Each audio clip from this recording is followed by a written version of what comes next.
UFC 300 was the greatest combat sports event of all time. Point blank, period. Boxing, kickboxing, any martial arts event, this was the greatest one of all time.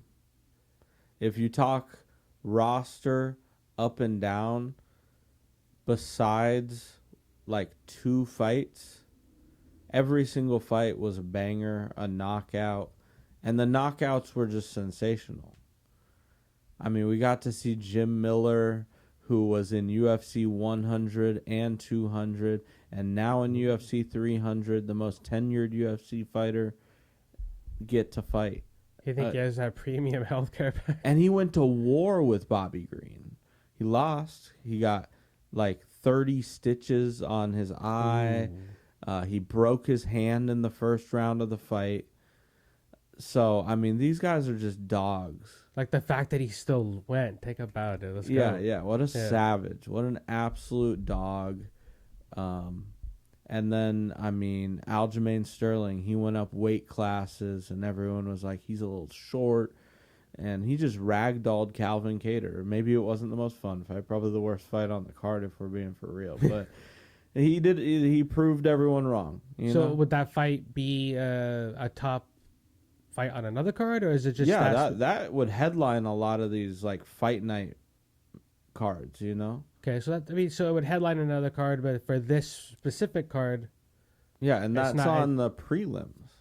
And the first fight of the night, Davison Figueiredo versus Cody Garbrandt. That was such a fun fight. I mean, Davison Figueiredo in a new weight class himself, and he's just proving how talented he really was and how hard those fights with Brandon Moreno were, you know? Mm-hmm. So that was excellent. We got to see Yuri Prohaska just outman Alexander Rakic. Like, he took some of the craziest shots. And he didn't even, like, flinch. He just pointed at him. He hit the point emote, you know? And just walked towards him like an absolute samurai. And knocked out Alexander Rakic after just eating these absolute nuclear bombs that would have knocked out 99% of humans. He was just eating them, huh? Yeah, he just looked at I like him. the way how you said he was like the samurai. Dude, have you ever seen this dude, Yuri Prohaska? You have to show me a picture after we're done shooting, because I probably have, but I'm not really He good has names. like this, basically like just a straight arrow coming off the top of his head that's all hair. He says it's like a ponytail, right? Yeah. He says it's an antenna. It's an antenna, and it helps me during the fights. It tells me my moves. I think when I went to your place for a UFC card before, I was like, Sam, what's up with this guy's hair, bro? What are we doing? Yeah. What are we doing? Yeah, so I know you're talking about it. Yeah. Yeah, he's an absolute psychopath. When he lost his last fight before he came to the UFC, he said he went to the woods and locked himself in a cabin, had no access to internet, darkened all the rooms, and just like meditated for like 30 days. The whole 30 days just meditated? Just meditating and eating. I would not want to fight him, bro. I'm being serious. Like if you they watch told me him my fight, opponent did that, no, what? Do you know who Tony Ferguson is? Yeah, I know of him because of you, but yeah. Yeah, so Tony Ferguson is an absolute psychopath at lightweight. I call Yuri Prohaska the 205-pound Tony Ferguson. And that's exactly how he fights. He just puts his chin wide up and just charge. It's lit. And then, as you were talking about the BMF fight, the Justin Gaethje and Max Holloway, a scrap for 5 rounds. Max Holloway was clearly winning that fight, but at the end, points to the ground, and they just swing it out. And yeah, that was some gladiator shit, bro. Knocks out Justin Gaethje with 1 second left on the clock. He did the whole Mayday knife chip and shatter, dude. That was his chip and shatter moment, dude. Yeah, it was absolutely incredible. I think it was really good for the sport, that moment. I think so, too. I think Max Holloway is a superstar in his own right as an MMA guy.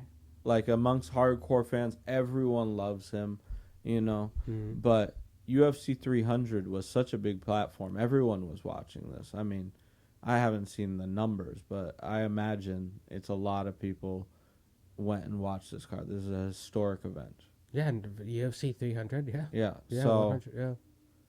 I don't know. I think Max went from like superstar to like superstar. Well, because you know? imagine having a bad UFC 300. That wouldn't have been a good look Yeah. at all, dude. And then Zhang Wei Li, she struggled early against that Yan Zhanan chick, but she eventually was just able to get her down more and, yeah, kind of ragdolled her at the end. But that was kind of boring. It was hard to come off that Justin Gaethje and Max Holloway To fight that fight? high. Yeah. Dude, even going into the main event, like, you're exhausted. I don't think I've ever been that lit at a UFC event. Mm-hmm. Like, that was the craziest thing I've ever seen. Because like a lot of the matches were so good that it kept the energy up. Is that Yeah, what basically? and then the Max Holloway knockout, like, just took all the energy out of me. Like, it was so much, you know? And then the main event, Alex Bahia hit the let me cook. Let me cook. You like and put then it, just yeah, I saw that. Yeah, you showed me. immediately knocked out Jamal Hill with a left hook. His weapon, the greatest left hook in combat sports, if you ask me. He was a double champion in Glory Kickboxing with like half of his knockouts by left hook. And he knocked Israel Adesanya out with a left hook in MMA. He knocked him out in kickboxing with that same shot, you know. It's a devastating weapon and the scariest weapon in the sport.